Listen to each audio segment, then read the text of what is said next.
What's the oldest restaurant? Just copy it. You don't have to type it out. It's the oldest restaurant in Charlottesville city limits. Seville city limits. Seville city limits is the other one.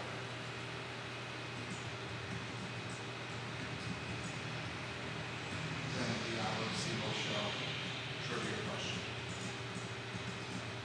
We can put that up throughout the show.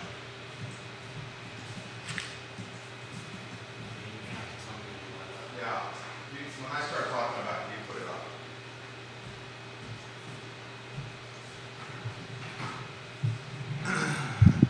All right, guys, we're going to get started here. Take a look at the screen for topics for today's show. Deep Throat, I think today's show is right up your alley. Deep Throat put the first 5 talking points, the first 5 headlines that you see on screen were put on my radar by Anonymous, the I Love Seville Network's version of Deep Throat. Welcome Dylan's Rule to the program. Albert Graves, welcome to the program. Warrior AG, we'll talk some of these transfers from UVA basketball today. We'll highlight these transfers and the best and worst thing I've seen on Twitter. New segment we've introduced to the program. Look at the screen for today's headlines. I'm introducing another new segment Judah Wickower and I are introducing. And it's a trivia question. And the trivia question, will ask the question live on air, and then we'll encourage you, the viewer and listener, to offer the answer to our trivia question in the comments section or wherever you're watching the show. Twitter, Facebook, LinkedIn, YouTube. We'll send you a prize. We'll mail you an I Love Seville sticker if you get the trivia question correct. I Love Seville Twitter, the best thing I've seen on Twitter, and the I Love Seville trivia question will be new features that we work into the show consistently. So what is the oldest restaurant in Charlottesville city limits? Which restaurant is the oldest in Charlottesville city limits? Put your answers in the comments section, and you may win an I Love Seville sticker mailed to you, along with significant props, accolades, and your name forever memorialized and commemorated in the I Love Seville Show Hall of Fame. That has a lot of value right there, Judah Wickower. What is the oldest restaurant in Charlottesville city limits? We'll also talk Alice Berry announcing her resignation at the Daily Progress. And I'm going to ask you this question: what is the future of news locally? Dave Warwick, welcome to the program, my friend. Dave Warwick is a master brewer. In fact, 3 of Dave's beers that he brews at 3 Notch are in my top 10. The Minuteman is my favorite. He knows this. Dave Warwick may not know this, but the King of Clouds is now right there with the Minuteman as my favorite beer and what I'm most eager to pay for when I drink an IPA. The Minuteman and the King of Clouds. My wife's favorite beer is the Ghost, and 40 Mile is in the top 10 for both of us. He's very talented. He's also very smart. What's the oldest restaurant in Charlottesville city limits? Put your answer in the comment section, and you may win an I Love Seville sticker. Judah Wickower, we can rock and roll when you're ready.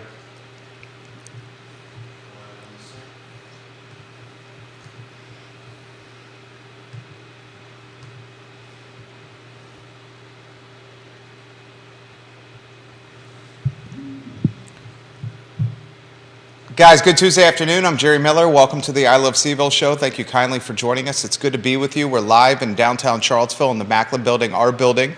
Our audience is every social media platform on a show today presented by Scott Wagner of Scott Wagner Integrated Medicine. Dr. Wagner has your back. His clinic, Scott Wagner Integrated Medicine, changing people's lives. Today's show, dynamic and multifaceted. We'll talk housing.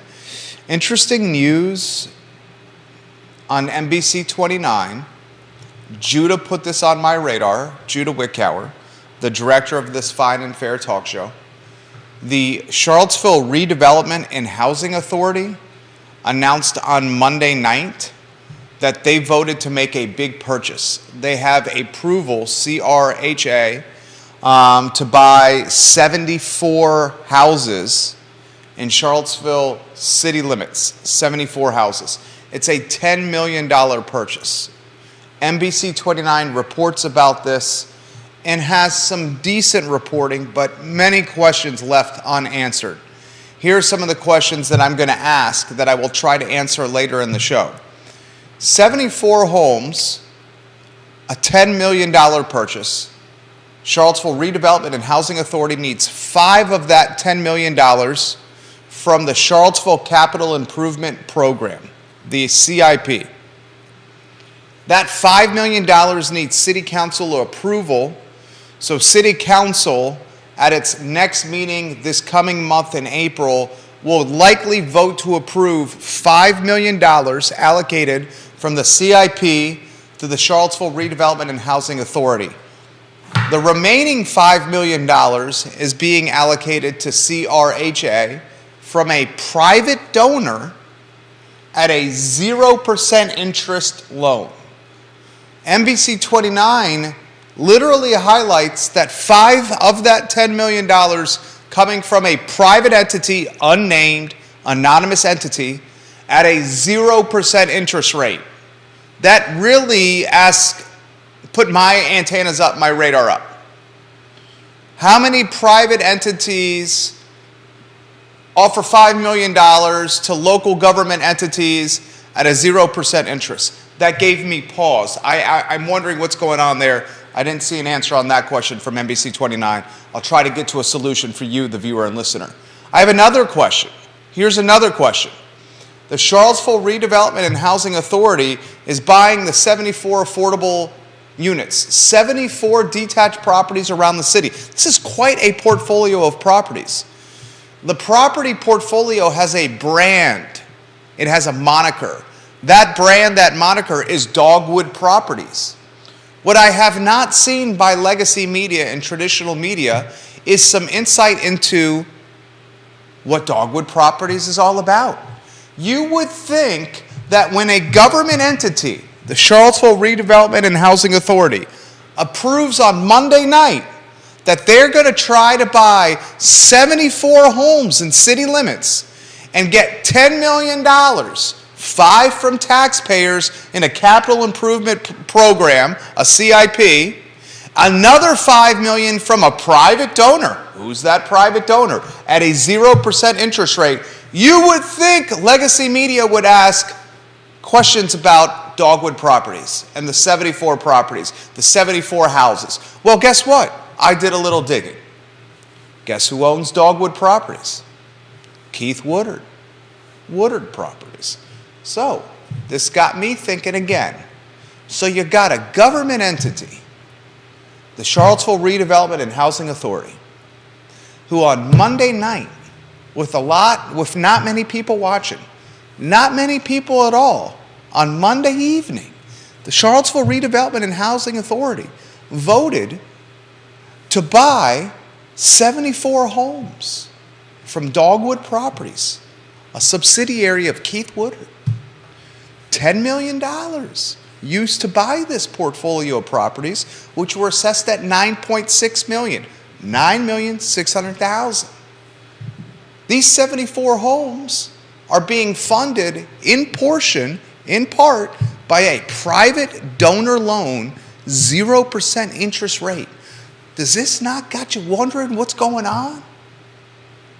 We know Keith Woodard and Woodard Properties are looking for a little zoning flexibility on Cherry Avenue, where they purchased the Kim's Market IGA parcel. And that flexibility is a zoning flexibility, a little autonomy with the zoning, because they'd like to be creative with what they build on this corridor, this entryway to a historically black neighborhood.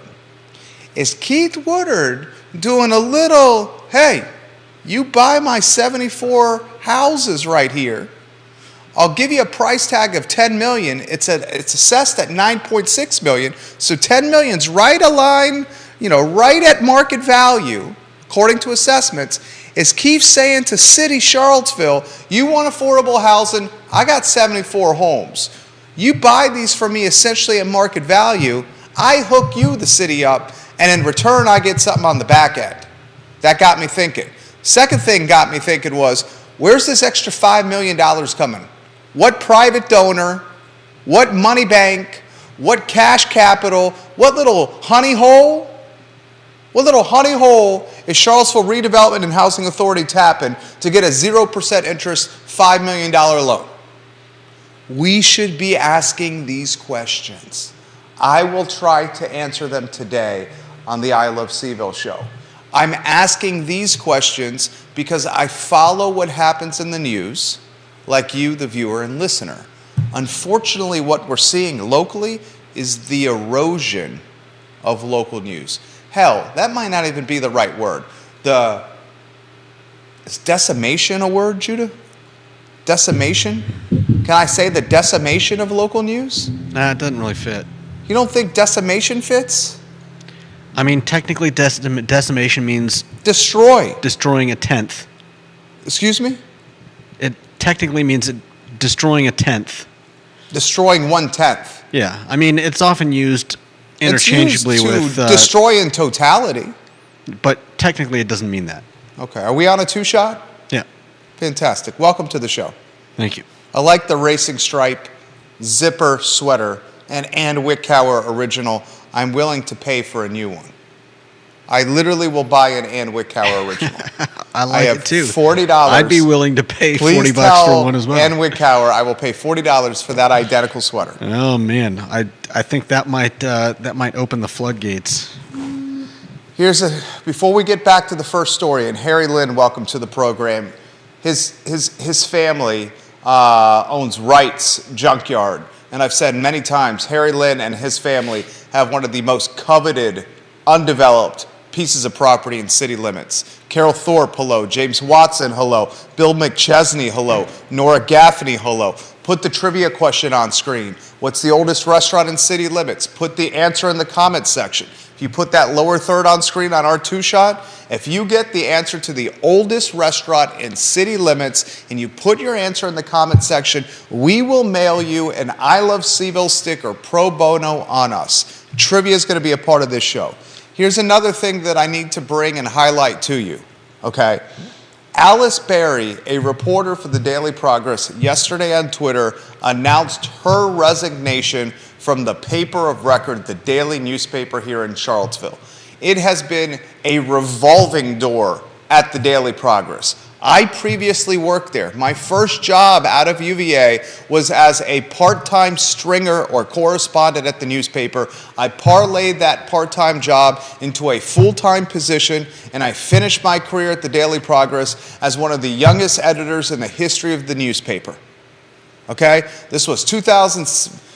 I started in 2002 and I finished in 2007, 2008.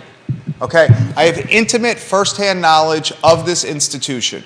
And unfortunately, right now, this newspaper is owned by Lee Enterprises. And Lee Enterprises, much like a lot of global and national conglomerates and corporations, they care about maximizing profits. And unfortunately, maximizing profits and the news business don't always go hand in hand. So when I ask questions about the Charlottesville Redevelopment and Housing Authority, like who's given that $5 million interest-free loan, I have some answers for you. The reason you're not getting those same questions from local media is the institutional memory's not there. When I ask questions like, is Keith Woodard selling his Dogwood Properties portfolio to Charlottesville City in a you scratch my back, I scratch your back type of deal that hooks Keith Woodard up with this Cherry Avenue Kim Market IGA parcel development? It's a fair question, Mr. Woodard. Okay? Alice Berry quits from the Daily Progress. She's going to go work for the University of Virginia Machine. The University of Virginia Machine has a media department, and that media department, that content creation department, has been employed or staffed by a lot of former Daily Progress writers. Whitelaw Reid works for that media machine at UVA. Brian McKenzie works for that media machine at UVA. Now Alice Berry works for the media machine at UVA. In fact, my boss at the Daily Progress, McGregor McCants, the former managing editor of the Daily Progress, is one of the head honchos of the media machine that is UVA.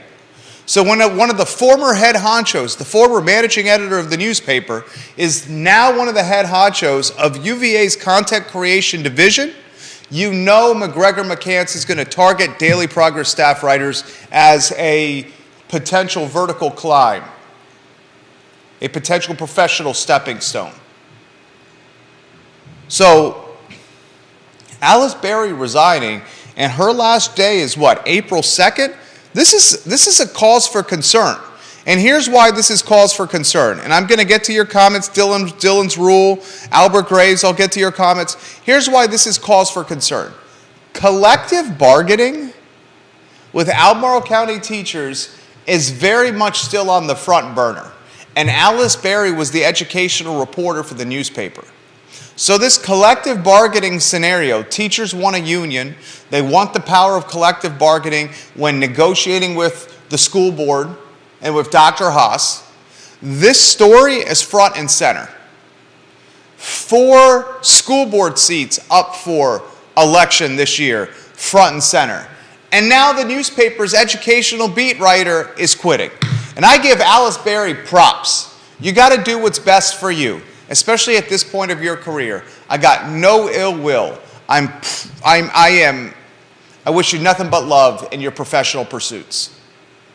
I lament that us as a community are now out an educational beat reporter.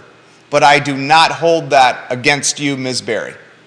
I think you are damn good at your job. I lament that news, the business that I love so dearly, a business that has become literally like a drug for me, I'm a news junkie, has become so splintered and such a shadow of its former self. When I first started as a stringer or correspondent for the Daily Progress, circa 2002,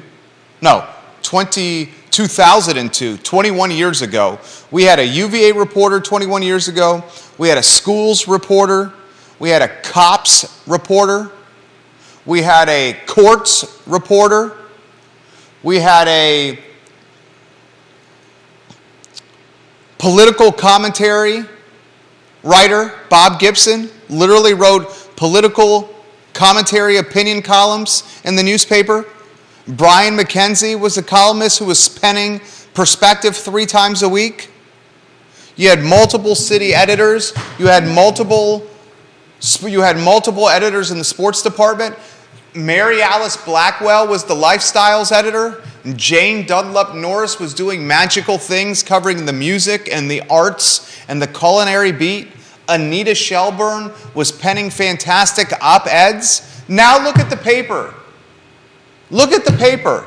Where do you get your news? Who is spending $50 a month for a digital subscription to this newspaper? Are you? No. Are you? Of course not. Two-shot Judah Wickhauer. This very much applies to you. What is the future of news? Where do you get your news from? How do you handle the loss of another reporter resigning to go to UVA? I mean, I think it's been a while since most of us got our news from a newspaper.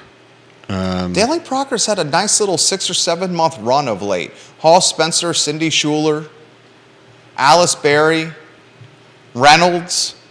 They were producing some quality content.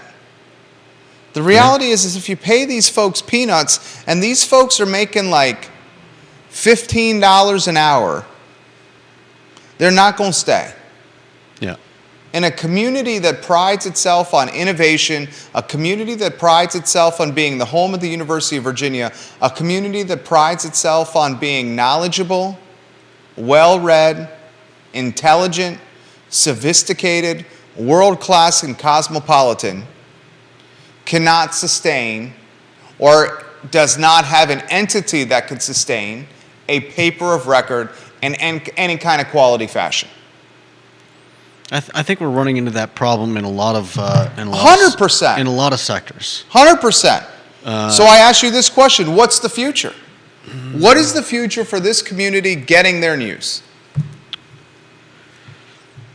I I honestly don't know. I mean, there's going to have to be a change somewhere in the way our country runs at some point. Otherwise, I think we're going to see this in a lot of places. It's the same everywhere. How do you continue to pay people? I saw a push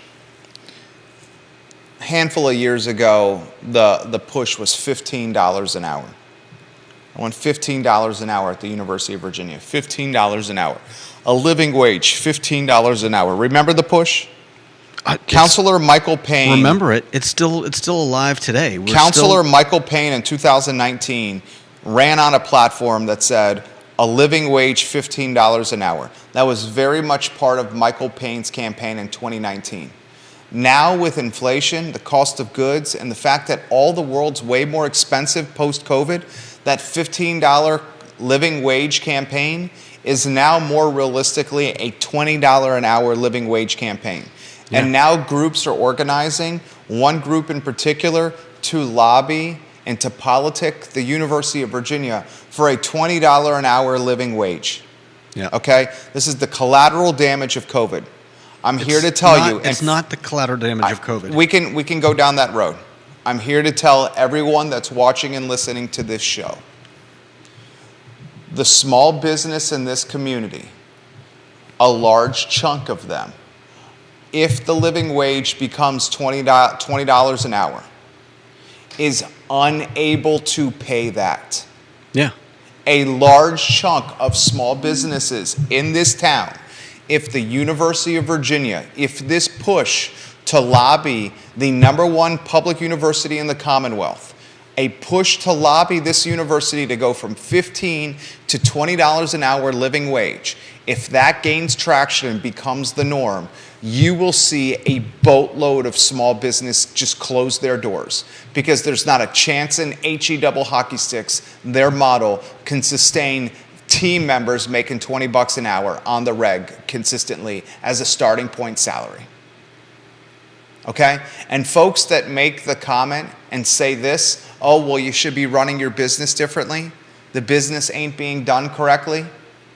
If it can't support dozens of people at $20 an hour as a starting wage, not in touch with reality with that statement. I would argue that both sides of that argument are out of touch with reality. Walk me through what you're thinking. The problem isn't just a COVID problem. It's persisted for years, and it's gotten worse and worse. And I think we all know that the root of the problem is inflation.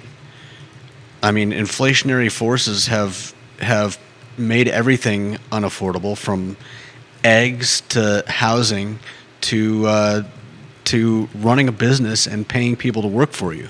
And the problem is not that the problem is not like one side would like to believe that small businesses are run by cheapskates. In some cases that may be true, but I don't think that's a fair blanket statement. And at the same time, I think it is fair for people to ask for a living wage. When CEOs are making I'm talking about Charlottesville locally owned business. I'm not talking about CEOs and $30 million paydays. The average business owner in Charlottesville. This is still a problem everywhere, and it's going to continue to be a problem in Charlottesville. And saying we don't want to talk about CEOs is not going to change the fact that inflation is making it unaffordable for small businesses to hire people. I will bet majority of people, I will bet anyone watching this program that if you take 100 small business owners in Charlottesville, Virginia, or around Charlottesville, Virginia, those 100 business owners are working on a lower hourly wage than their team members. Because they're working longer hours than their team members. It does matter. It does matter. So you're saying that the people that they hire should work for less? No. Because the owners are working for less? I'm saying the folks that they hire are a whisker's hair from not having a job. You want to know what's going to really cause people to lament being underemployed or underpaid? When their job goes away. Because I'm literally talking But you're with the business still owners looking- let me finish. I'm literally talking with the business owners as VMV Brands. We are confessional for business owners. We're an advertising agency. What an advertising agency basically is confessional for business owners. They come to me and tell me the good, the bad, and the ugly of what they're doing. And the common denominator with everyone I talk to, and I bet you there's no one that talks with more business owners in this town than me, okay? The common denominator is everyone saying they can't afford the labor. Right. They'll just shut it down. That's never going to change, though. It is going to change. No. You know how it changes? Because No. Robots. Automation. Do what Moe's has done on Ivy Road. Take away completely the front of the house staff. Eliminate labor. That's how it changes. Eliminate the human portion on the profit and loss. Well, I'm sorry to see that both sides are so myopic. Deep Throat says this, Judah, labor-intensive businesses may not make sense here. Some businesses don't have economic logic when relative costs of factors of production change. You could be wealthy, but you don't have chambermaids anymore. Okay, I'm not sure what he's getting at. This is basically what he's getting at. It's gotten the cost of living so expensive here that labor-intensive businesses, having a lot of employees on staff, does not make sense in an economic ecosystem that is this expensive. And if UVA pushes for this $20 an hour living wage, which this is what's coming down the pipeline right now, this is literally coming down the pipe. I would not be surprised if you hear this in Michael Payne's political platform as he seeks re-election on council, the $20 living wage.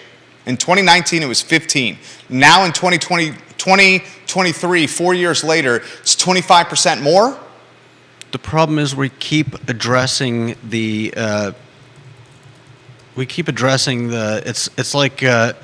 like when you go to the hospital and they treat the symptoms and not the cause. And as we keep doing that, it's going to keep getting worse. And you can. What do you want to see? What do you want to see Jerome Powell do? You talk about inflation is the problem. Powell has. Our country runs on Powell inflation. Almost They're never collapsed the banking system. Powell has spooked banking. You'll give me that. Powell has spooked banking. There's been a run of deposits. Banking has been screwed for a long time. Okay. It's just we're uncovering a lot of the problems. Any economist in the world right now would agree with the statement I just made that Powell has spooked the banking system. Okay. Anyone would agree with that. You listen to CNBC, all they're talking about is Powell spooking the banking system.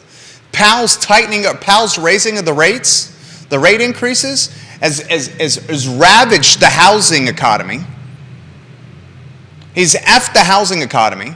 He's spooked the banking system. He's caused hundreds of thousands of layoffs in technology. Hundreds of thousands of layoffs in the technology business. Snap, Microsoft, Meta, Amazon, you name it, laying people off. Disney is announcing a round of cuts now. That was news this morning. What more do we want to see from Powell to temper this inflation? What more is this guy going to do? What else can this guy do? I don't know if Powell can do anything more. The Fed is as much a part of the problem as anything else involved here. Well, I want everyone to follow that topic, the $20 an hour wage. That $20 an hour wage. I mean, what's your solution? I think my solution, I've said it on the show many times, the small businesses like you and I, the small businesses like Moe's, the small businesses like Vita Nova. They all go under? No. The savvy number one shot callers are going to become very less labor intensive, very much more automated. They're going to hire a lot less people. That'll work in some cases. Less people are going to have jobs. And these small businesses will try to automate as much as possible. That's what's going to happen. So that doesn't sound like any kind of solution. It's a solution if you want the small business to see tomorrow. But if there's nobody to use the small businesses, what does it matter? If the small business is able to survive without being labor intensive, then it's maximized some potential profits. Okay.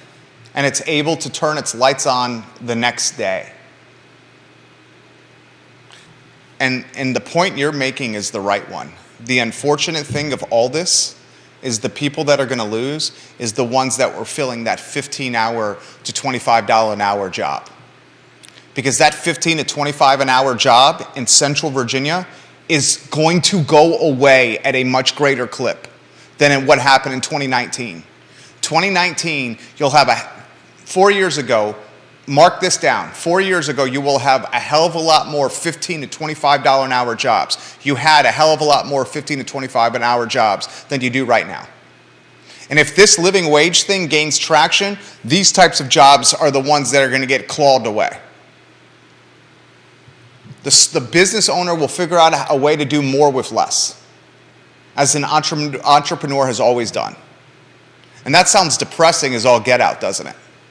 I mean, it's worse than depressing. I mean, I'm not even sure where to go from there. Where you go from here is what I've been saying all along. Central Virginia is synonymous with Greenwich, Silicon Valley, I was just going to say, and suburbs of Manhattan. I was just going to say you might as well nix that $10 million deal that the CHRA is working on. Why? Because there aren't going to be any people that can afford low-income housing. The CRHA deal is tied to AMI. Charlottesville Redevelopment and Housing Authority 74 units that they're buying is tied to area median income and how much money you make. You make less money and you get this house. You want to figure out a way to get some houses in Charlottesville? 74, head to Charlottesville Redevelopment and Housing Authority. Make less money. You don't see the problems here? Of course I see the problem here. I've been the one that's been saying this for 3 years, louder than anyone ever has on a platform that's farther reaching than anyone else. I've been saying for 3 years we're heading to Silicon Valley East, that we're Greenwich, Connecticut. I've been saying for 3 years this was happening. Deep Throat calls it Austin, Texas. 3 years. The likelihood of having an abundance of coffee shops or food and beverage, F&B companies, small businesses in those spaces of work, that likelihood of having an abundance of them is becoming fewer and far between. The cost of living is going to impact all this. Yeah. $20 an hour. I want everyone to have a living wage, but understand the collateral damage of what that means. What's the oldest restaurant in the city of Charlottesville? Put your comments in the comment section. Albert Graves says C&O Restaurant. We got Bill McChesney saying Jack and Jill's Restaurant. Ann Clark Ramey says the Aberdeen Barn is the oldest restaurant in Charlottesville city limits. It was not owner financing for the $5 million, Andre Xavier, but I can give you some insight into who it was in a matter of moments. What is the oldest restaurant in Seville city limits? Put your comments in the comment section. I will relay it live on air. This from Commander AG on Twitter. Eventually, the short labor force will trickle down and affect every job market and just not the service industry.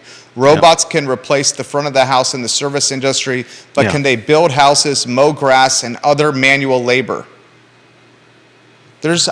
My wife showed me. That's the question. My wife showed me the Roomba, Roomba, the vacuum? Roomba, what is it?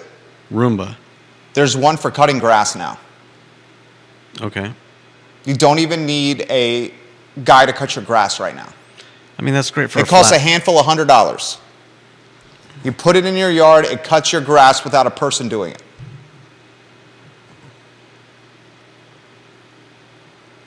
Good tweet from one of our favorite listeners. I just responded to it. This is from Dylan's Rule. You and Judah need to figure out what is going on with the CRHA deal.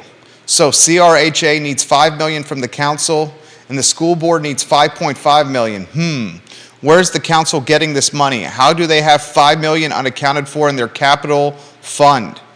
2, is the Daily Progress asleep at the wheel here? How is $10.5 million of city funds being committed this way? Where is the money coming from? He's talking about $5.5 million, I believe, for K-Tech, which we covered yesterday. This Charlottesville buying K-Tech is turned into a fiasco for the city. 80% of the students that go to K-Tech are from Albemarle County. 80%. And the city just purchased this. The city bought a technical school where 80% of the students that go to the technical school live in Albemarle County. I want to repeat that statistic again. This is from a Charlottesville Tomorrow article that you could find on their homepage. Charlottesville City bought a technical school that it joint ventured previously with Albemarle County Schools. It kicked, it punted, it pushed Albemarle County Public Schools out of K-Tech, spent $5.5 million on the school, despite only 20% of the student body living in city limits. Someone explain that deal to me. Well, as far as I understand it, didn't Albemarle County try to buy Charlottesville out first, thereby breaking the contract that they had between them? As soon as someone tried to buy the other one out, it then forced one of the parties to buy the school. Yeah. Once one of the parties chose to buy the other one out, it then pushed the parties into owning it outright. You would think the outright owner, however, would be the school system that has the 80% student body. Yeah.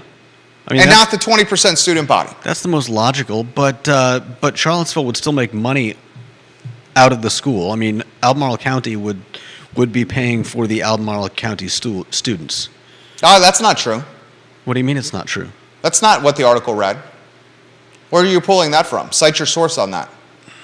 Okay, I'll look. I know that... No. Yes? Cite your source. That article? I don't know if it was that article. It was an article on the deal and the fact that previously Albemarle County had paid for their students and Charlottesville had paid for their own students. And as the deal moves forward... That's how it previously was. And as the deal moves forward, Albemarle County would have to pay Charlottesville for the students going there. Cite that. I want to hear that. If that's correct, I'm willing to listen to learn. I would love to hear that paragraph read verbatim to me. Please, sir. You're basically saying Charlottesville City is going to run a school, and the Albemarle County schools that are going to this school, the county is going to pay for them to go there. Yeah. I hope that's the case. I would love to be incorrect on what I'm saying. I want you to be right. I would love to hear that paragraph verbatim, and then I'll give you props on that 100%. Bill McChesney says the Aberdeen Barn is the oldest restaurant in the city limits. That is not right. Aberdeen Barn and Jack and Jill's and C&O are not the oldest restaurant in city limits. Put the comment in the comment section. I'll relay it live on air. I would love to hear that, see that section, J-Dubs, and I would love to be incorrect. I'll get back to you shortly. I'm going to look for it. We can also save it for tomorrow if we need to. We can continue, because reading and finding something on the fly is extremely difficult. Trust me, I do this all the time. I do not consider Timberlake a restaurant, John Blair, although they do have a fantastic lunch counter in the back. Timberlake is not the oldest in city limits. Not the oldest in city limits. I will get to John Blake's second comment here in a matter of moments. Stream running well, Judah?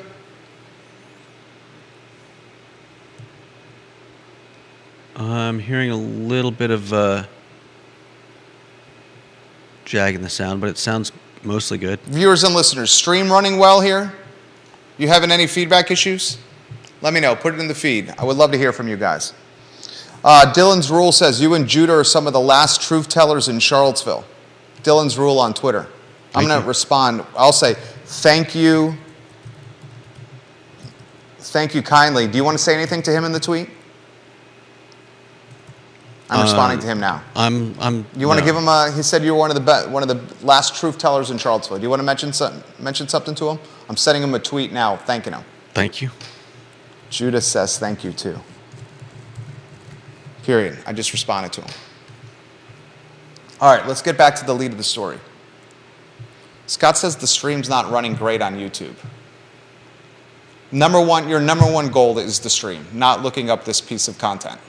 Okay. It's just making sure the stream is on. That's the number one goal of the director, number one priority of the director, not proving the host wrong. I'm not trying to prove you wrong, but there's not really a whole lot I can do if we're experiencing. MJ says the white spot. That's a good guess, but not. But no cigar, MJ. Thank you kindly for watching Queen of Marketing, MJ Arquette. All right, I want to get back to the lead of the show.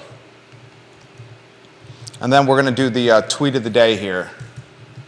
Great guess, but no cigar. All right, here's the lead of the show. If you want to go on a one-shot with me as you confirm the stream and find that tidbit if you could. Thank you, Carol and Bill and Philip for the feedback. Number one goal is confirming the stream, please. All right, so here's the lead, and then I'll see if I can get to some answers for you. 13 hours ago, NBC 29's Dryden Quigley published a good story on the Charlottesville Redevelopment and Housing Authority on Monday night of this week, basically getting approval from CRHA to buy 74 affordable housing units from Dogwood Properties. This portfolio of units, many, if not all, single-family detached, are assessed at $9.6 million. CRHA has a verbal deal in place at $10 million, so $400,000 above assessment. You would say that verbal deal is at market value, at least at assessed value. Questions that need answering that traditional media has yet to answer are the following. Give us some insight about Dogwood Properties, please. This organization's getting $10 million, or about to get $10 million, including $5 million from taxpayers and another $5 million from a private donor at a 0% interest loan. I did a little digging. I Googled Dogwood Properties Charlottesville. It's not extreme amounts of investigative journalism. Literally Googled Dogwood Properties Charlottesville. When I Googled Dogwood Properties Charlottesville, I see the first link atop the Google page. The first link atop the Google page, when you Google Dogwood Properties Charlottesville, is a link to the Keith Woodard website. You read that link that's literally atop the page, and you see, in 2007, Keith Woodard and Woodard Properties purchased Dogwood Properties, a longtime endeavor of Eugene Williams. These properties are being revitalized so that Mr. Williams' vision can continue to serve Charlottesville residents and honor his legacy, straight from the Woodard Properties website. Furthermore, straight from the Woodard Properties website, in addition to the Dogwood Properties, Woodard Properties also owns and manages other affordable units and proudly works with housing authorities and nonprofit organizations to house low-income families. So, one of the most powerful and well-funded developers in the Charlottesville area owns a subsidiary brand. That subsidiary brand is called Dogwood Properties. That subsidiary brand has got a verbal deal in place with a local government institution, organization, housing authority, nonprofit, whatever the hell you want to call it. That verbal deal's for $10 million. $5's coming from taxpayers. The other $5 from a private donor at 0% interest, an anonymous donor. Is this Woodard Properties doing the I scratch your back, you scratch mine? So they get a little grease, a little juice, a little bump on Kim's Market IGA on Cherry Avenue, where they've openly politicked and lobbied for zoning flexibility. Remember last week we told you Woodard Properties was saying we could just build this by right, and by right we'll get 50 to 60 luxury condos or luxury apartments out there and some commercial units at market rent if you don't hook us up with some zoning flexibility. That's what Woodard Properties said last week. Here's another question. That interest-free loan. Who has the resources financial to do this? A lot of people. A lot of people have the resources financially local to do a $5 million interest-free loan in the sake of affordable housing. A lot of people locally have those deep pockets. Okay. The next question you should be asking, who has something to gain from a $5 million anonymous interest-free loan? Less people on that short list. A lot of people can do a $5 million interest-free loan to the city of Charlottesville. The next question is, who has something to gain from doing that? And when you start narrowing it down, that list becomes shorter and shorter and shorter and shorter and shorter. My bet is that interest-free loan is coming from another developer that needs a little grease or a little equity. And my bet is that interest-free loan is in some ways tied to Riverbend development. We should ask Charlottesville City to identify who is offering the $5 million interest-free loan. And the follow-up question should be, what strings are attached to that $5 million interest-free loan? And then the follow-up question on that should be, is Woodard selling the Dogwood Properties portfolio for the grease and juice to get something to happen on Cherry Avenue and in Fifeville, where Woodard Properties has a controlling stake and interest in a historically black neighborhood? Those are questions media's got to ask. And as I tied Alice Berry's resignation, the reporter for the Daily Progress, and the fact that traditional media doesn't have the institutional memory it once did, here's a microcosm of what I am arguing or presenting to you. I can't fault the reporters for not knowing the players if they've only been on the job a couple of months, a year tops. But I lament what's happening because it's us, the community, that suffers. It's us, the community, that suffers. And I think the future of local news, you're looking at it. It's a handful of people that are well-connected, well-read, well-networked, are willing to show up to meetings. Socialist Dog Mom on Twitter does a good job. Sean Tubbs does a good job. Neil Williamson, although he's a lobbyist, his live tweets and his blog at the Free Enterprise Forum are fantastically informative. Jim Duncan in Crozet is doing this. Brent Wilson in Greene County is doing this. Local news is now going to be in the hands of a handful of socially savvy, digitally savvy power players. And last week when I said, who are the most powerful people in this community? I talked about money and political power. I talked about Jim Ryan's influence because he's got this vast army of employees, and he's got a foundation and an endowment to boot. Well, maybe we should add to that short list of power players in this community. That short list should include perhaps the content creators and the ones that control the narrative and determine what the community is talking about. Because there's few people on that list. You're looking at one. Sean Tubbs is another. Molly Cogner is another. And when you can control the narrative, the spoken word, the conversation, and what folks are chattering about at the water cooler, that's power.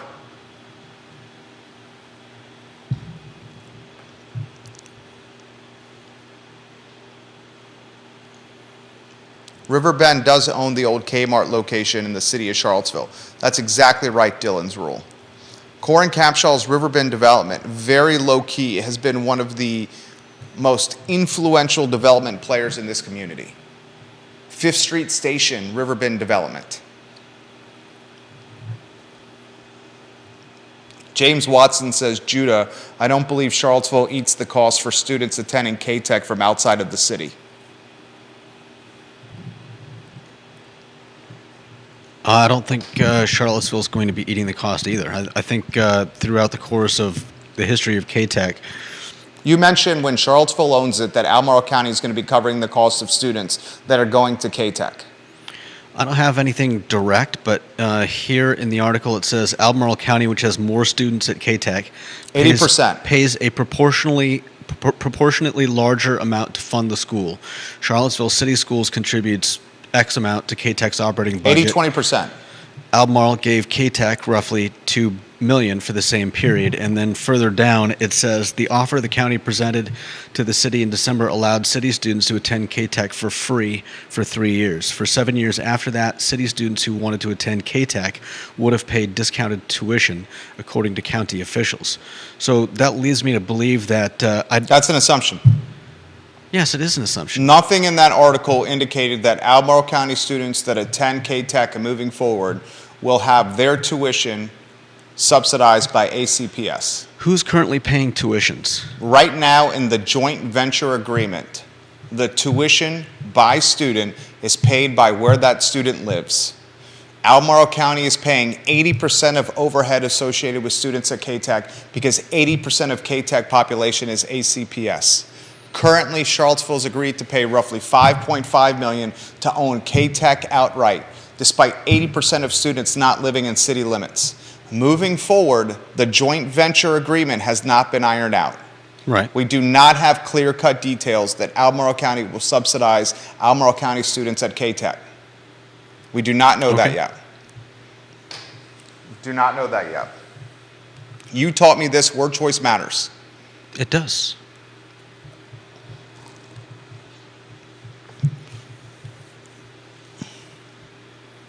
This is John Blair's comment. This is a good one. Ready for this one? To your point about consolidation of small businesses and the takeover of large businesses, this weekend's Wall Street Journal said that in 1990, the 5 largest banks in the country controlled 16% of the nation's deposits. In 2023, the 5 largest banks in the country controlled 45% of the nation's deposits.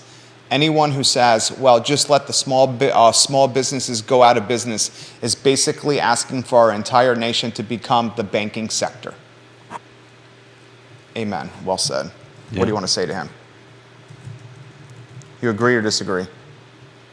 Yeah, I agree. I think too many people are just looking at one aspect of it. Some people are saying, "Oh, well, small businesses can't pay a living wage," and other people are saying, "Well, we need a living wage. You can't just ask us to work for whatever you can afford. We've got to be able to live." But nobody's looking at the bigger picture, and it's not just about small businesses, and it's not just about workers. It's about the reason that we're in this mess we're in today. And there's a deeper 100% agree with what you just said. There's a deeper story than just one side or the other side. I see a lot of people angry about businesses. I see a lot of businesses saying, "Oh, people are selfish. They don't want to work hard. They just want to make a lot of money." And I feel like the employers and the employees are being pitted against each other, so they don't see the actual problem. 100%. 100%. 100% agree with everything you just said. I do not disagree with you. I think you're 100% right. I think you're 100% all over this. Nothing you're saying is wrong. But I'm very black and white. And by black and white, the small business is either just going to close or eliminate the job. Right. This is what the owner's going to say. I'm just going to pick up the work myself. Yeah. I'll get my kid to work in the business, ask my wife to work in the business, whatever it may be. Or they'll say, I'll ask our other team members to work a little bit more and pay them a little bit more money and figure out that delta where they're saving on the salary of the eliminated position. Yeah, Jobs will be eliminated. Yeah. And as jobs are And I agree, eliminated, because this becomes Richville again, even more so. Yeah, I'm with you there. I wouldn't expect a small business owner to actively run a loss just to pay some people money. At that point, it becomes untenable, and you say, "I'm going to close the business." You would just close it down. Yeah. And you know what? And I'm not. And you know some of these, because you're privy to some of the conversation, and we cannot speak out of turn here. People count on us with information because we know we're vaults. And anyone who watches this program knows nothing is spoken out of turn on this show. I'm a vault when it comes to information. If you say, keep my name out of it, we keep your name out of it. If you say don't mention this on air, I don't mention it on air. So we're not going to mention any names. We're the confessional of small businesses in this community. Probably no one in this community is speaking to more small businesses than me. Okay? And they're all saying we're on the... Okay, not all. Word choice matters. You taught me that. A lot of them are saying we're on the cusp of closing. Yeah. A lot of them. Right. And the high pressure situation. Here's the high pressure situation. They often come to us looking for a jolt of incremental revenue and new customers. That's pressure. Mm-hmm. That's the kind of stuff that keeps me up at night.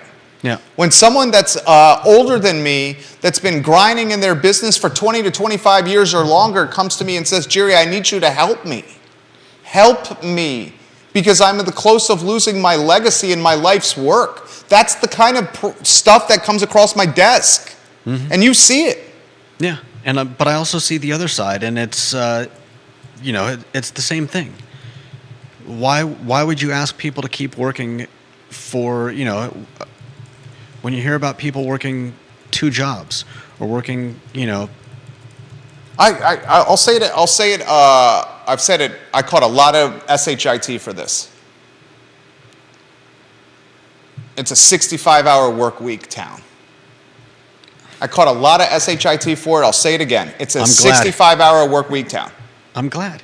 Okay? There's where we're at. I'm glad you caught some SHIT for it. Well, you know what? That's what it is. It's a 65-hour work week town. It's like the French government telling people we're going to give you 2 more years of work. You can't what's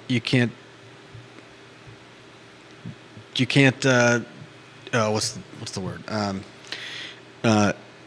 You can't retire for another 2 years. It's you can say it, but is in 10, 15 years, are you going to be telling people that it's a 75-hour work week? You have to tell people that they have to work until they're 80 before they can retire? Working, I hate to say, you want to hear something crappy? Another thing that you folks may not want to hear? The retire at 65. You put the retire at 65 in the same box of a 40-hour work week. If you're living longer, and thanks to the benefits of medicine and technology and innovation, men and women are living longer. So if you're living longer, how can you have the same retirement age of the shorter lifespan Americans from years ago? Although I believe that the average lifespan went down. Cite your source. In America. You're saying the average American in 2023 is living a shorter life than the average American from 20 years ago? I mean, it's not surprising that the average... I bet you a 20 spot that's not true. It's not surprising that the average lifespan went down, considering all the stuff that happened through the course of the pandemic. You want to bet $20 that... Not really. I'll bet you $20 right now that the average American has a longer lifespan today in 2023 than the average American had in 2003. You want to take that bet? Let's take that bet. How about a prop bet to finish the show? That's okay. Viewers, you just said that. I'm not trying to throw shade or give you heat. I'm very respectful. It's been a great conversation. It's been respectful and fun and pleasant. Vanessa Parkhill says we're on fire. No one listening to this program would say, Judah, everyone listening to this program would say, Judah, don't take that bet. I'll take that $20 in your pocket if you want to, though. 65-hour work week.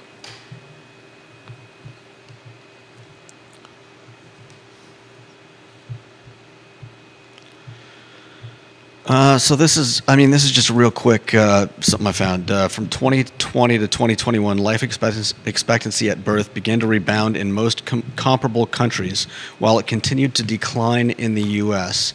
The CDC estimates life expectancy at birth in the U.S. decreased to 76 years in 2021, down 2.7 years from what it was in 2019, and down 0.9 years from 2020. Deep Throat. Life expectancy dropped pre-COVID to now, but it is higher than 20 years ago. Yeah, it's definitely... That was the bet. My bet was 20 years ago versus now. Well, that's why I didn't take the bet. That was the bet. Okay. That was the bet. That's why I didn't take the bet. I'm not comparing the bet to pre-COVID till now. It's 20 years ago versus today. Yeah. I know pre-COVID versus now it's less. 20 years versus today was the bet. You didn't take the bet. No, I didn't take the bet. You didn't because take there's the bet. no way I would ever take that bet. Okay. You knew 20 years ago people were living shorter than they are now. Yeah, of course. Pre-COVID is different. We know that. I mean, yeah, there's no surprise that that life expectancy has gone up over the last 20, 30, 40, 50 years. And it should be no surprise that the retirement age of 65 should also go up as well. If you're living longer, you can't retire at the same time. Why do you make that face? People are counting on you for honesty here. You honestly think if you live longer, you can still retire at the same time? That's a tough question. And what do you mean it's a tough question? You're living longer. You need more money to live. You're talking about averages. You're saying the average person lives longer, and so everyone should work longer. But the way some people look at it is you're asking me to spend more of the good years of my life working for you. Mm-hmm. You don't have to work for me. You can work for somebody else. Yeah. But the point is... You have freedom to work anywhere you want. The point is that some people would like to have some time enjoying their lives. Totally get that. Devil's advocate. This is why we have financial classes. Some folks are willing to work 65 hours a week at $20 an hour. And some folks are willing to work 40 hours a week at $20 an hour. And some folks are willing to work until 70 at 65 hours a week for $20 an hour. And some folks are willing to work until 65 for 40 hours a week at $20 an hour. That's why we have an upper class, a middle class, and a lower class. Right. So, I don't want to get any... First of all, that doesn't explain why France is trying to legislate when you're allowed to retire. And once again, I think we're falling into the pit of us fighting rather than asking better questions about why we're at this point. Bill McChesney, I had to wait until 67 to retire because Social Security changed the rules. Grayson watching the program. There's no doubt in my mind I'm going to be working into my 70s now. Albert Graves, I don't think he's saying that because he wants to, though. Obviously. It's work. It's not fun. It's why it's called work. I don't understand this concept of going to work and having fun.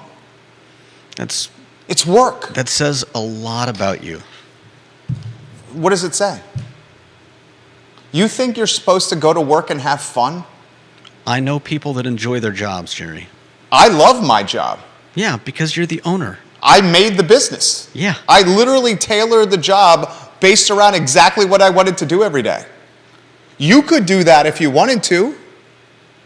You could take your life savings, take the first place you've ever owned, rent out every room in the first place you ever owned, gamble and risk your life savings, not take a paycheck for 3 years, go massively in debt, risk everything multiple times, and hope it works out.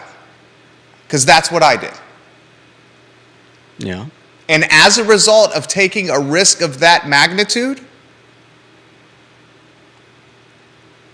I now have opportunities and financial freedoms that others do not have. Okay. Anyone can do this. We were talking about enjoying your job, though. It took me 6 years to enjoy. The business is 15. I want to be, words matter. The business is 15 in May. Before you ever even came in this company, the company was 4 years old. 4 years of not doing anything pleasant in my life. I've taken one vacation in 15 years. One.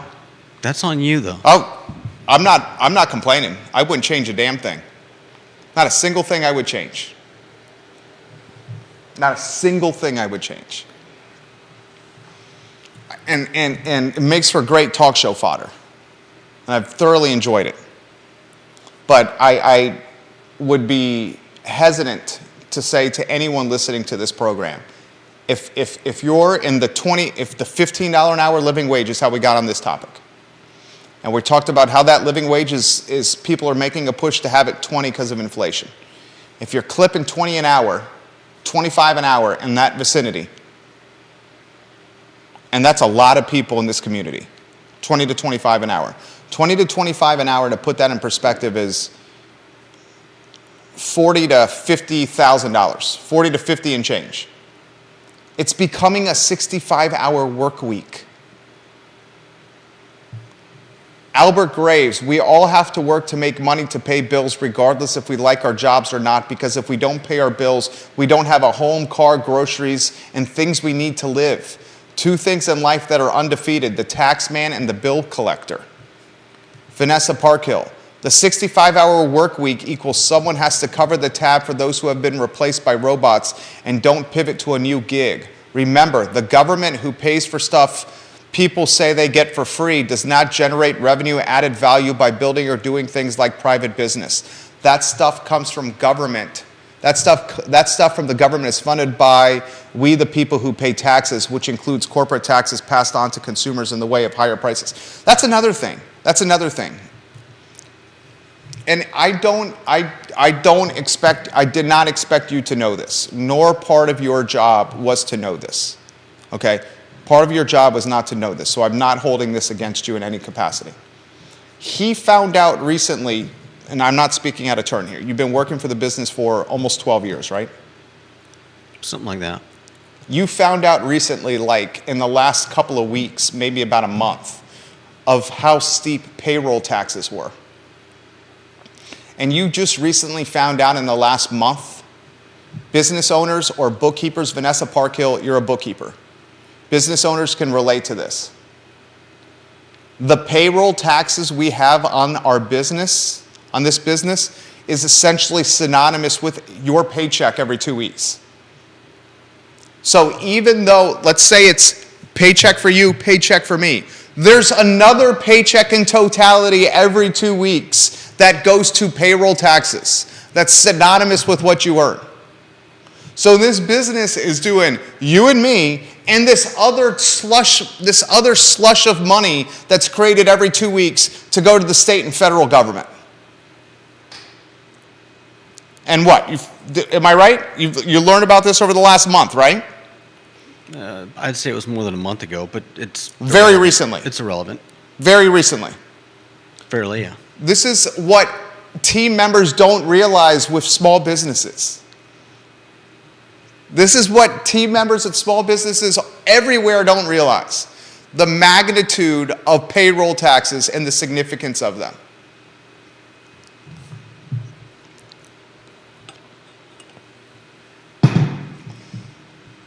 All right, we got to conclude the show.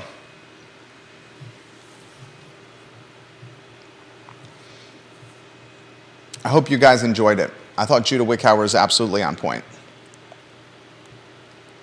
You did a good job today. Anything you want to add before we have to show the tweet of the day, the best and worst thing we saw on Twitter.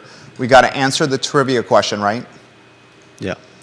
I want to recap the talking points of today. Anything you want to add before we get to those points, because your voice is credible and needs to be heard.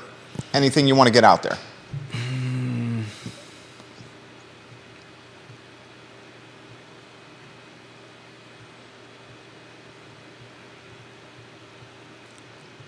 No pressure. You don't have to say anything if you don't want to. I am. I'm not unsympathetic to those things that you've talked about, but ultimately, I think we need to stop we need to stop interacting. Not just you and me, but overall, we need to stop interacting as adversaries and find a way to make this work for everyone. And I think that requires looking at a lot more than just our own individual plots of land, and find out how we can fix the problems that we're looking at. It's just going to 100% agree with everything what you're saying. Because it's just going to get more expensive, and it's just going to get harder for employers to employ people, and for the now unemployed to continue living. And overall, I think that's we can't keep going that way. I amen. 100% agree with what you're saying. How? That is a great commentary for roasting marshmallows and strumming a guitar by a campfire. How? Tangible, palpable. What do we do? What are the solutions? Everyone wants equality. Everyone wants equity. Everyone wants a backyard and a picket fence and a home and a dog and 2.2 kids, a significant other, and some money for retirement. How? Obviously, I'm not going to have those answers right now. It's kumbaya is nice, but kumbaya is for the campfire. Eventually, we need some shoe leather and some legitimate answers where the rubber meets the road. Yeah. What is that rubber? You asking me that question now? That was my closing thought. Okay, your closing thoughts are, let's roast some marshmallows, let's strum the guitar, and let's figure out a way, financial equality for everyone. Okay. Jobs for everyone. Or we can continue to backbite and be disdainful of each other, and we're basically back right where you're talking about singing Kumbaya, because neither of us is coming up with answers. And I wasn't asking for answers. I just came up with answers. No, you didn't. Small business. You want to figure out a way to survive if you're a small business? Figure out a way to do more with less. You're not going to raise you're not going to raise your asking price on the services that you're providing or the cost of goods you're selling anymore. You better figure out a way to do more with less. Small business, consider autonomous solutions. Small business, autonomous solutions, doing more with less. Those are solutions for survival. I mean, that's not. There's survival, and then there's survival, and I think surviving by surviving is surviving. It's pretty sad. I mean, if it means whittling down your workforce and eventually firing everybody that built up your company, that's a pretty sad state of affairs. And the alternative is closing today. And at least you're giving more runway to team members for a bit longer. Unless you want to discuss solutions. And this is the fundamental difference between a number one and a team member, right here. What's that? What you're saying. What? That the number one at a small business every day. There's small business owners that are watching today's show that are like, every day I wake up and I'm trying to figure out a way to survive and keep this business open. You want to know how many people, small businesses in this community have that owners, that mentality? I'm waking up every day and just trying to keep my business open. Thousands. Thousands. All they want to do is to get to the end of the day. Okay, you're making statements, but I don't feel like you're adding anything to the discussion. If you want, I just gave you two solutions. If you want your small business to survive, autonomy. They're already doing do that. More with less. I don't see anyone doing, small businesses doing digital innovation. What small businesses in here are utilizing autonomy and innovation and robots and AI to run their business? I mean, I just you told us that thing didn't do anything really. That they had a heavy front of the house staff yesterday. That they were overstaffed on the front of the house, and that cat at the Korean barbecue joint wasn't really doing a whole lot. In fact, you put a meme on screen of the cat sleeping during peak lunch service. I saw it moving around, but I wasn't watching it, and I had my back to it most of the time, so I don't know how much it was moving around. As I was leaving, I took a picture of it in its little sleep mode, so I honestly don't know. I don't think it's a big part of their service, but I'm sure as they move forward with the business. I mean, it was the soft opening the other day. I'm sure they'll utilize it more. All right. Oh, 1:45. We got a phone call. The oldest restaurant in the city of Charlottesville is the Virginian. The Virginian restaurant. Dave Warwick, you are the winner. We will mail you a gift card and touch with you on direct message. I am literally past my 1:45 phone call. This is the I Love CVille show. Judah Wickower hit a home run. My name is Jerry Miller. We'll do the tweet of the day tomorrow. Thank you kindly for joining us. I'm literally making the call right now.